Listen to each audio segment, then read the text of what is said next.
আজকে আমলা বিদ্রোহ নিয়ে কথা বলবো, তো তার আগে একটু পিছন থেকে শুরু করতে হবে অফিসার্স ক্লাব থেকে। এই ক্লাবটা একটা সরকারি সম্পত্তি এবং রাষ্ট্রীয় অর্থে পরিচালিত সামাজিক প্রতিষ্ঠান। এটা বহু বছর ধরে একটা নির্দিষ্ট গোষ্ঠীর নিয়ন্ত্রণে ছিল, যারা ক্লাবটাকে আওয়ামী লীগের দলীয় আড্ডাখানায় পরিণত করছিল। বিগত 15 বছরে এই সমস্ত কর্মকর্তা শুধু ফ্যাসিবাদ প্রতিষ্ঠার মাধ্যমে নিজেদের অপকর্ম সীমাবদ্ধ রাখেনি, তারা ভয়াবহ দুর্নীতিতে আকুণ্ঠ নিমজ্জিত হয়েছিল।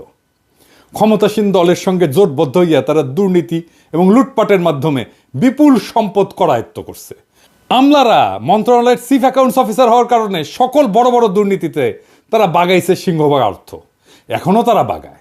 এর বাইরে এই ধরনের কর্মকর্তাদের অতি উৎসাহের বিষয় ছিল গুম, খুন, গুরুতর জখম, অসংখ্য মিথ্যা মামলা এবং বিরোধী মতাবলম্বীদের দমনমূলক অপকর্ম। মত প্রকাশের স্বাধীনতাকে হরণ করার ক্ষেত্রে তারা ফ্যাসিস্ট চেতনার প্রতীক হয়ে উঠছিল। এই লোকগুলা ক্ষমতাসীন গোষ্ঠীর সক্রিয় অংশ হিসেবে কাজ করছে এবং খুনি হাসিনার ফ্যাসিবাদী নীতির অগ্রগামী সৈনিক ছিল। দুঃখজনকভাবে 5ই আগস্টের ছাত্র জনতার রক্তক্ষয়ী বিপ্লবের পরও এই সমস্ত অপরাধীদের চিহ্নিত করে জবাবদিহিতার আওতায় আনা সম্ভব হয়নি এখনো। এইটা অন্তর্বর্তীকালীন সরকারের একটা বড় ব্যর্থতা এবং জাতির জন্য গভীর হতাশার কারণ হয়ে আছে। 5ই আগস্টের পর পদোন্নতি প্রাপ্তিরাই এখন Bangladesh administrative service association BASA এই বাসার নেতৃত্ব দিচ্ছেন। অন্যদিকে বিএনপি অনুসারী পদোন্নতি বঞ্চিত অবসরপ্রাপ্তরা অফিসার্স ক্লাবের নেতৃত্ব দখল করছেন। এই দুই প্রতিষ্ঠান এর সদস্যদের নির্বাচিত প্রতিনিধিরা চালাচ্ছেন জবরদখলকারীরা। সবগুলো আসনে জোর কইরা বসে পড়ছেন। ক্লাব নেতৃত্বের অনুগতরাই এই বাসার নেতৃত্বে সমাসীন হয়েছেন। প্রশাসন ক্যাডার অফিসারদের একটা বহুমুখী সমবায় সমিতি আছে। এই সমিতি আর অফিসার্স ক্লাব এখন পরিচালিত হচ্ছে অভিন্ন ব্যক্তিদের নেতৃত্বে। ধানমন্ডিতে অবসর নামে অবসরপ্রাপ্ত কর্মকর্তাদের একটা সংস্থা আছে, তার নেতৃত্ব এখন এই সমস্ত নেতাদের করতলগত। এই দুইটার নেতৃত্বে যারা আছেন তারাও নির্বাচিত না, দখল করছে। এই যে 4টা সংগঠনের কথা বললাম, এই 4টা সংগঠনের পাশাপাশি নাম সর্বস্ব আরো 2টা সংগঠন অফিসার্স ক্লাব থেকে ভুইফন্ডে তারা পরিচালনা করতেছে। বক্তৃতা বিবৃতির মাধ্যমে প্রশাসনকে নিয়মিত ভয়, ভীতি, হুমকি দামকি এইটা প্রদর্শনের জন্য ব্যবহৃত এই প্যাড সর্বস্ব সংগঠন 2টার নাম হইল বৈষম্য বিরোধী কর্মচারী ঐক্য ফোরাম এবং জুলাই আগস্ট গণবিপ্লব কমান্ড কাউন্সিল। ওরে বাবা, ডরাইছি। হ্যাঁ, বাস্তবে এই জাতীয় সংগঠনের কোনো অস্তিত্বই নাই। এর চেয়ে বড় জঘন্যতম প্রতারণা এবং জালিয়াতির ঘটনা আর কি হইতে পারে? অথচ প্রতিনিয়ত এই কাজটা করে যাচ্ছে অফিসার ক্লাব দখলকারী এই গং। আর এমনটাই হচ্ছে আজ বাংলাদেশের প্রশাসন ক্যাডারের সর্বোচ্চ পদে পৌঁছানো কিছু অফিসারের প্রকৃত মান এবং আসল চেহারা। 5ই আগস্ট ফ্যাসিবাদী শাসনের অবসানের পর ক্লাবের পরিবেশ উন্নত হবে এবং হারানো ঐতিহ্য ফিরে আসবে বলে আশা করা হয়েছিল, কিন্তু দুর্ভাগ্যজনকভাবে এক গোষ্ঠী থেকে আর এক গোষ্ঠীর দখলে ক্লাবের নেতৃত্ব হস্তান্তরিত হইয়া সেখানে দুর্নীতির নতুন অধ্যায়ের সূচনা হয়েছে। বর্তমানে ABM আব্দুল সাত্তারের নেতৃত্বে ক্লাবটা অনিয়ম এবং বেআইনি কর্মকাণ্ডের কেন্দ্রে পরিণত হয়েছে। জনাব সাত্তার 82 ব্যাচের প্রশাসনিক কর্মকর্তা, যিনি বিএনপি চেয়ারপারসন বেগম খালেদা জিয়ার একান্ত সচিব ছিলেন। সরকারি দায়িত্ব পালনকালে দুর্নীতির অভিযোগের কারণে বিতর্কিত ব্যক্তি। তিনি অফিসার্স ক্লাবের সাধারণ সম্পাদকের পদ দখল করছেন এবং সহযোগী হিসাবে দুর্বিনীত আরেক আমলা আব্দুল খালেককে কোষাধ্যক্ষ বানাইছেন, যা নিয়ে ব্যাপক প্রশ্ন উঠছে। বিশেষ করে ক্লাবের জন্য 400 কোটি টাকার নির্মীয়মান নতুন ভবন প্রকল্পকে কেন্দ্র করিয়া তাদের তৎপরতা ব্যাপক সন্দেহের সৃষ্টি করছে। অফিসার্স ক্লাবের গঠনতন্ত্র অনুযায়ী এর সাধারণ সম্পাদক ক্লাবের প্রধান নির্বাহী এবং সভাপতি হন মন্ত্রিপরিষদ সচিব। কিন্তু বর্তমানে ক্লাব দখল করে গঠনতন্ত্রের লঙ্ঘনের মাধ্যমে 2 বছর মেয়াদী একটা অস্থায়ী কমিটি গঠন করা হয়েছে। এহেন পরিস্থিতিতে সাত্তার খালেক গংদের সাথে মন্ত্রিপরিষদ সচিব শেখ আব্দুর রশিদ এবং প্রধান উপদেষ্টার মুখ্য সচিব সিরাজউদ্দিন সাথীর মতো খ্যাতিমান, সজ্জন এবং শ্রদ্ধাভাজন অফিসাররা কিভাবে সংযুক্ত থাকেন এটা আমাদের বোধগম্য না। বিশেষ করে সাথী ভাইয়ের সংযুক্তি, এটা আমাকে বিস্মিত করছে, বিহ্বল করছে। আমাদের বিস্ময় এবং বেদনার কোনো অবসান ঘটতেছে না। রাষ্ট্র এবং সরকারের শীর্ষ পর্যায় থেকে রাজধানীর শহর, নগর, বন্দরের অলিগলি, গ্রামগঞ্জের হাট বাজার সহ সর্বনিম্ন তলা পর্যন্ত প্রায় সবকিছু দখল নিয়ে ফেলছে একটা দল। হ্যাঁ, কারা আর নাম কইলাম না, আমি তিক্ততা বাড়াইতে চাই না। দলবাজ এবং দখলদার হিসাবে তাদের চিহ্নিত লোকদের নাম সর্বত্রই ছড়ায় পড়ছে, আপনারা চেনেন। আর প্রশ্ন হচ্ছে, দলটা কি গণ অভিযোগের এবং অভিশাপের কাঠগড়া থেকে নিজেকে মুক্ত করতে সচেষ্ট হবে, না নির্বাচনী দিল্লির লাড্ডু খেয়া আত্মাহুতি দেবে? এইখানে অন্তর্বর্তী সরকারের চ্যালেঞ্জ কি? সাবেক অর্থ সচিব জাকির আহমেদ খানের নেতৃত্বে একটা কমিটি গঠন করা হয়েছে, যা 2009 থেকে 2024 সালের 5 আগস্ট পর্যন্ত সরকারি কর্মকর্তাদের পদোন্নতি বঞ্চনার কারণ, সংখ্যা এবং পদ্ধতি পর্যালোচনা করবে। তবে এই কমিটি শুধুমাত্র প্রশাসন ক্যাডারের কর্মকর্তাদের ভূতাপেক্ষ পদোন্নতির সুপারিশ করায় ইতিমধ্যেই তারা নিরপেক্ষতার মানদণ্ডে ব্যর্থ হয়েছে এবং তাদের বৈধতা প্রশ্নবিদ্ধ হয়েছে। বেসামরিক প্রশাসনের পাশাপাশি সামরিক প্রশাসনেও বিপুল সংখ্যক কর্মকর্তাকে পদোন্নতি বঞ্চিত করা হয়েছে। এমনকি অনেককে চাকরিচ্যুত করা হয়েছে। বিডিআর হত্যাকাণ্ড সহ বিভিন্ন ষড়যন্ত্রে বহু সেনা অফিসার নিহত হয়েছেন, আহত হয়েছেন। টর্চার সেলের নির্মম অত্যাচারের মাধ্যমে অনেককে বছরের পর বছর নিপীড়ন করা হয়েছে, অনেককে চাকরি হারাইছে প্রতিবাদ করার জন্য। দেশ ছাড়া হয়েছেন অনেকে। দেশবাসী আশা করছিল খুনি হাসিনার পতনের পর এই সমস্ত হত্যা নিপীড়নের বিচার হবে, যোগ্য কর্মকর্তারা এবং তাদের সম্মান এবং পদ ফিরে পাবেন এবং পদোন্নতি বঞ্চিতদের বঞ্চনা দূর হবে। কিন্তু হতাশাজনকভাবে দেখা যাচ্ছে শুধুমাত্র প্রশাসন ক্যাডারের পদোন্নতি বঞ্চিতদের সুবিধা প্রদানের আয়োজন করা হয়েছে। অন্য কোনো ক্যাডারের, এমনকি সামরিক বাহিনীর নিপীড়িত এবং পদোন্নতি বঞ্চিতদের জন্য কোনো পদক্ষেপ গ্রহণ করা হয়নি। এটা বৈষম্যের চরম উদাহরণ। বৈষম্য দূরীকরণ কি শুধুমাত্র একটা ক্যাডারের সুবিধা প্রদানের মধ্যে সীমাবদ্ধ থাকবে, নাকি এটা সর্বস্তরে বঞ্চিতদের জন্য বাস্তবায়িত হওয়া উচিত? আপনারাই বলেন, কোনটা ইনসাফ? রাজনৈতিক কারণ ছাড়াও ব্যক্তিগত স্বার্থের কারণে বিএনপিপন্থী নয়, পদোন্নতি বঞ্চিত অবসরপ্রাপ্ত তেমন অফিসাররাও ভূতাপেক্ষ পদোন্নতি এবং আর্থিক লাভালাভের আশায় অফিসার্স ক্লাবের নেতৃত্বের সাথে জোটবদ্ধ হয়েছে। এই প্রক্রিয়ায় প্রশাসন ক্যাডারের বাইরে অন্য কোনো ক্যাডারকে বিবেচনায় নেওয়া হয়নি। এতে বিএনপি অনুসারী এবং বিএনপি বিরোধী মিলিয়া প্রায় 764 জনের পদোন্নতি ইতিমধ্যে চূড়ান্ত পর্যায়ে পৌঁছে গেছে। শুধুমাত্র শেষ নোটিফিকেশনটা বাকি। ভূতাপেক্ষ পদোন্নতির তালিকায় মহাভাগ্যবান কর্মকর্তাদের মধ্যে সচিব পদে 119 জন, গ্রেড 1 পদে 41 জন, অতিরিক্ত সচিব পদে 528 জন, যুগ্ম সচিব পদে 72 জন এবং উপসচিব পদে 4 জনের নাম অন্তর্ভুক্ত করা হয়েছে। এরাই দলে বলে জড়ো হইয়া ঈপ্সিত পদোন্নতির জন্য নিয়মিতভাবেই সভা সমাবেশ অবস্থান এই কর্মসূচি চালায় উত্তেজনা ছড়াচ্ছেন। হীন ব্যক্তি স্বার্থ চালিত এই সমস্ত আমলারা ভুলে গেছেন অন্তর্বর্তীকালীন এই সরকারের প্রথমে পূরণ করতে হবে জুলাই আগস্ট বিপ্লবের প্রায় 2000 শহীদ এবং হাজার হাজার আহতদের পাশে আর্থিক সহায়তা নিয়ে দাঁড়ানোর গণদাবি। এই দাবি আগে পূরণ করতে হবে। শহীদ পরিবারের জন্য সরকার ঘোষিত অনুদান এবং আহত সকলের সুচিকিৎসা নিশ্চিত না হওয়া পর্যন্ত কোথাও কোনো সরকারি চাকরিজীবীকে বাড়তি আর্থিক সুবিধা দেওয়া যাবে না, ফুল স্টপ। গত 15 বছর সেনাবাহিনী, পুলিশ, বিচারক, ডাক্তার, শিক্ষক, কৃষিবিদ, engineer, BGB, Ansar, customs, VAT, income tax সহ অন্যান্য ক্যাডারের যে সমস্ত কর্মকর্তা নানান নির্যাতনের শিকার এবং পদোন্নতি বঞ্চিত হয়েছেন, তাদের আর্থিক ক্ষতিপূরণ বা ভূতাপেক্ষ প্রমোশন নিশ্চিত না করা পর্যন্ত প্রশাসন ক্যাডারের 764 জনকে দেওয়া বিশেষ সুবিধার কার্যক্রম স্থগিত রাখতে হবে, ফুল স্টপ। কোনো কথা নাই।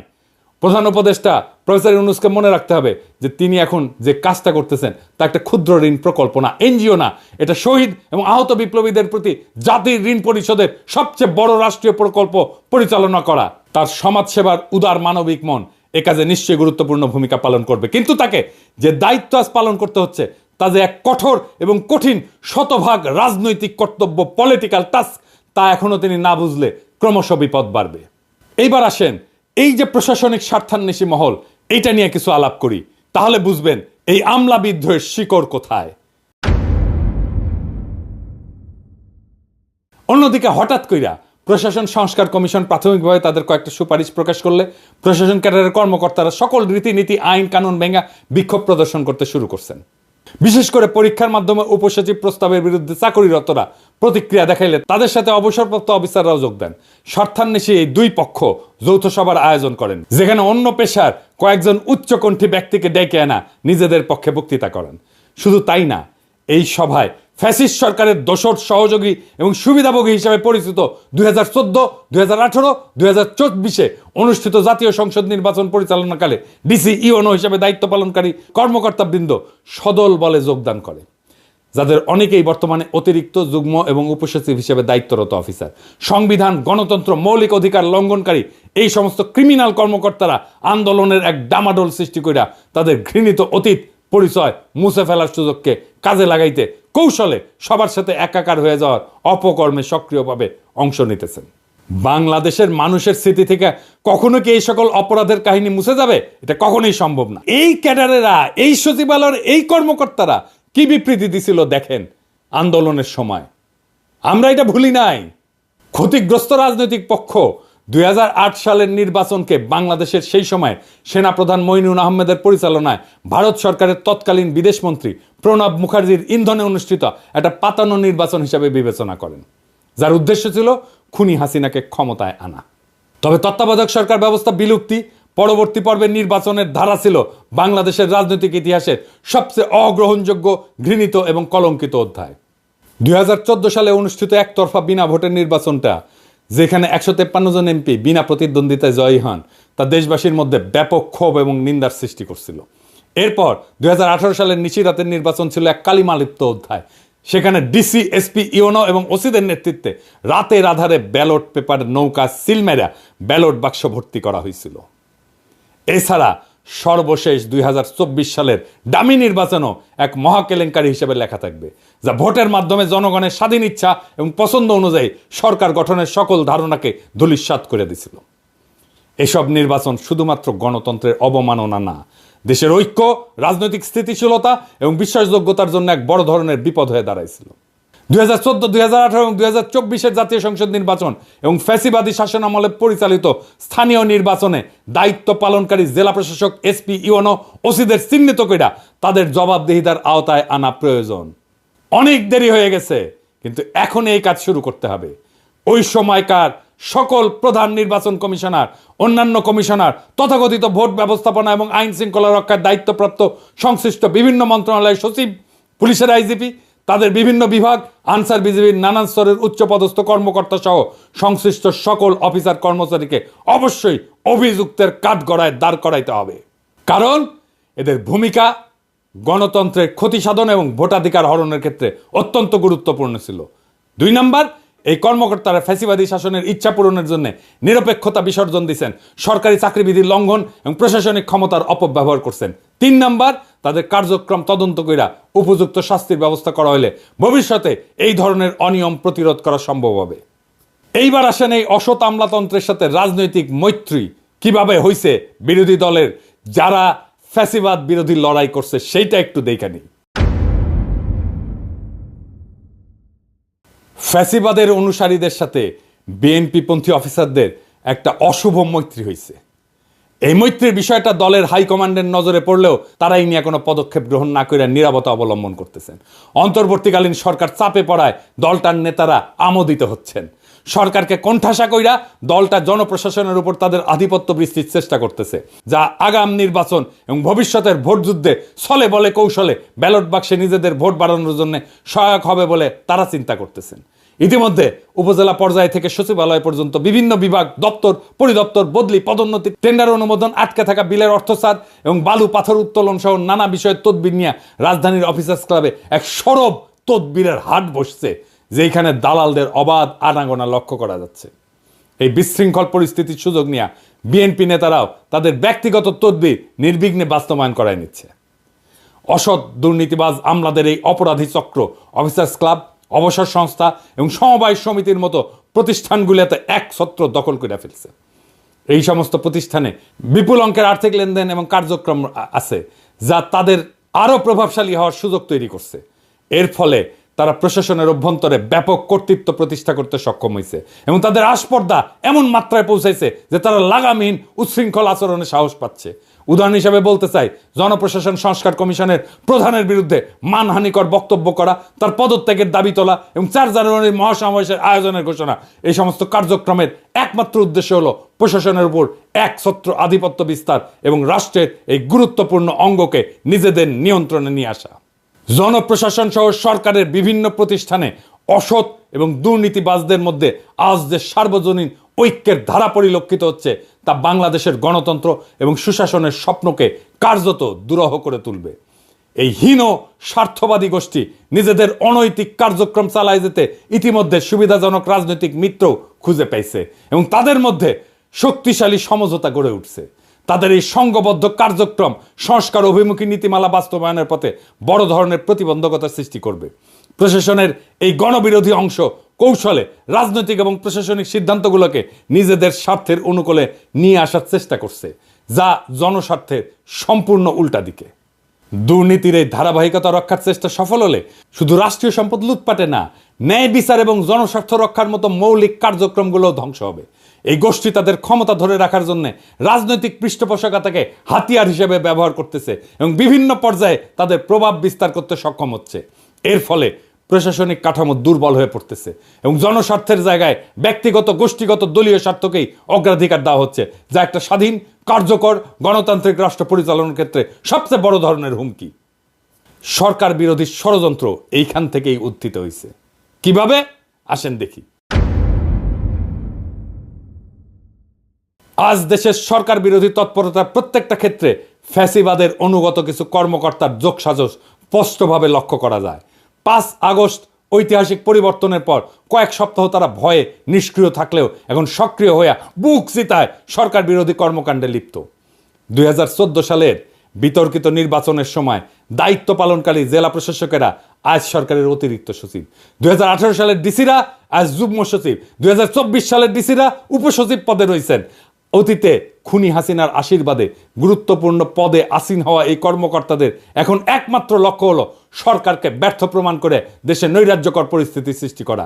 দেখেন, যারা হাসিনার গুণগান করতে করতে কাইত হয়ে পড়ত, তারাই আজ এই আমলা বিদ্রোহের নেতা। আজকে প্রশাসন ক্যাডারের হৃদয়ের যে রক্তক্ষরণ, প্রশাসন ক্যাডার যে বৈষম্যের শিকার হওয়ার সম্ভাবনা, সেই সম্ভাবনাকে আপনাদের সামনে তুলে ধরার জন্য আমি হাজির হয়েছি। সম্মানিত সুধী, অনেকে বলে থাকেন আমাদের এই সাহস থেকে আসে। আমাদের সাহসের পেছনে কোনো সংখ্যা নেই, আমাদের সাহসের পেছনে কোনো ষড়যন্ত্র নেই। আমাদের সাহসটা বুঝতে হলে এই ডিসকোর্সের গভীরে আসলে ঢুকতে হবে, সিলসিলাটা জানতে হবে, জানতে হবে জনকল্যাণ কি, রাষ্ট্র কল্যাণ কি এবং প্রশাসন ক্যাডারের সাথে তার সম্পর্ক। আমি আজকে প্রশাসন ক্যাডারের মতামতটা একটু জানাতে চাই আপনাদের কাছে বিনীতভাবে। আমি শুরু করব জনপ্রশাসন সংস্কার কমিশন যেটি গঠিত হলো, যেটি একটি প্রশাসন গঠন করবে। আমরা জানি যে এই প্রশাসন 1920-এ আসছিল বা 1910-এ 15-তে যখন আধুনিক রাষ্ট্রের জন্ম হলো, যখন বলা হলো যে আধুনিক রাষ্ট্রকে পরিচালনা করতে হলে মেধাভিত্তিক, নিরপেক্ষ, আইন কানুন মেনে চলে এরকম একটা গ্রুপ অফ সিভিল সার্ভেন্টস দরকার।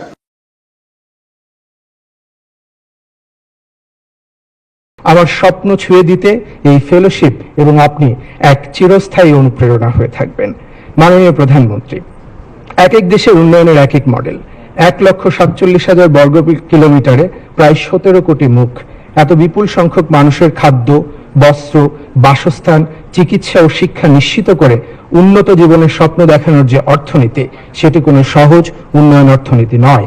সেখানে তত্ত্বকে সাহস দিয়ে মোকাবেলা করতে হয়, যেটি আপনি করেছেন। অর্থনীতির এই মডেলকেই অনেকে শেখ হাসিনা মডেল বলেন এবং আমরা এই মডেলে 2041-এ যেতে চাই। আপনার সুস্বাস্থ্য ও দীর্ঘায়ু কামনায় শেষ করছি। সকলকে ধন্যবাদ। জয় বাংলা, জয় বঙ্গবন্ধু। দেখেছেন কারা? কিছু উপদেষ্টা এই কর্মকর্তাদের দক্ষ বলে প্রশংসা কইরা তাদের গুরুত্বপূর্ণ পদে নিয়োগ দিচ্ছেন এবং আরো পদোন্নতির জন্য সুপারিশ করতেছেন। কিরকম উপদেষ্টা দেখেন তাইলে। কিন্তু বাস্তবে তারা ছদ্মবেশে সরকারের বিরুদ্ধে অন্তর্ঘাত চালায় যাচ্ছেন। কোন আক্কেলে বিএনপি জামাতের সমর্থিত আমলা এদের সাথে মিলা সরকার বিরোধী ষড়যন্ত্রে লিপ্ত হয়েছেন? কার সাথে? কাকে সুবিধা দিতে? আপনারা ওই মতলববাজ আমলাদের চিনেন না? আপনাদের দলের ফেসবুক বিপ্লবীরা একদিকে আমাকে বলে নৈরাজ্যবাদী, কিন্তু আপনারা এখন কি করতেছেন? কোন সুরাজ্য করতেছেন? এই আমলা বিদ্রোহের আগুনে ঘি ডাইলা কার স্বার্থ রক্ষা করতেছেন? এই প্রশ্ন জনতার কাছে আপনাদেরকে দিতে হবে। এই গোষ্ঠী কৌশলে সরকারের অভ্যন্তরে বিভ্রান্তি এবং অস্থিতিশীলতা সৃষ্টি করতেছে। মতলববাজ এমন কর্মকর্তাদের চিহ্নিত কইরা দ্রুত এদের প্রতিরোধের পদক্ষেপ গ্রহণ করা জরুরি। একই সঙ্গে সরকারের গুরুত্বপূর্ণ পদে নিয়োগের ক্ষেত্রে সতর্কতা অবলম্বন এবং প্রাসঙ্গিক যোগ্যতা যাচাই করা আবশ্যক। সরকার যদি এখনই এই কর্মকর্তাদের চিহ্নিত করে তাদের কার্যক্রমের জন্য জবাবদিহিতার আওতায় না আনে, তবে এর ফলাফল হবে অত্যন্ত মারাত্মক। এদের অপতৎপরতা শুধু সরকারের স্থিতিশীলতাকে হুমকির মুখে ফেলবে না, বরং দেশের গণতন্ত্রায়ন এবং সার্বিক উন্নয়নকে ব্যাহত করবে।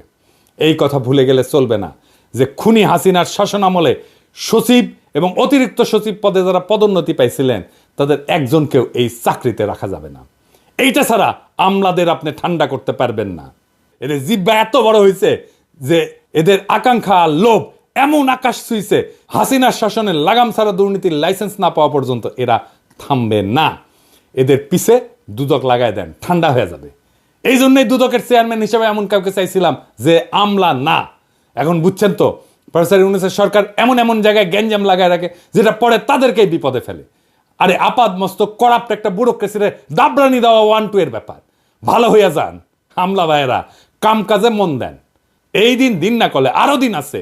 রাজনৈতিক দলগুলো আপনাদের হুজুর হুজুর করতে পারে, শেরের উপরে সোয়াশের আছে। আপনাদের হ্যাডম জয় বাংলা করে দিতে পারবে এমন শক্তিও বাংলাদেশে আছে। ফুটেন, বাড়ির যান, যা কামাইছেন ওইটা নিয়ে থাকেন। শেষে ম্যাঙ্গো আর স্যাক বোধ গান হয়ে যাবে, কারণ জনতা জেগে আছে। টাইগার আভি তাক জিন্দা হয়, ইনকিলাব জিন্দাবাদ।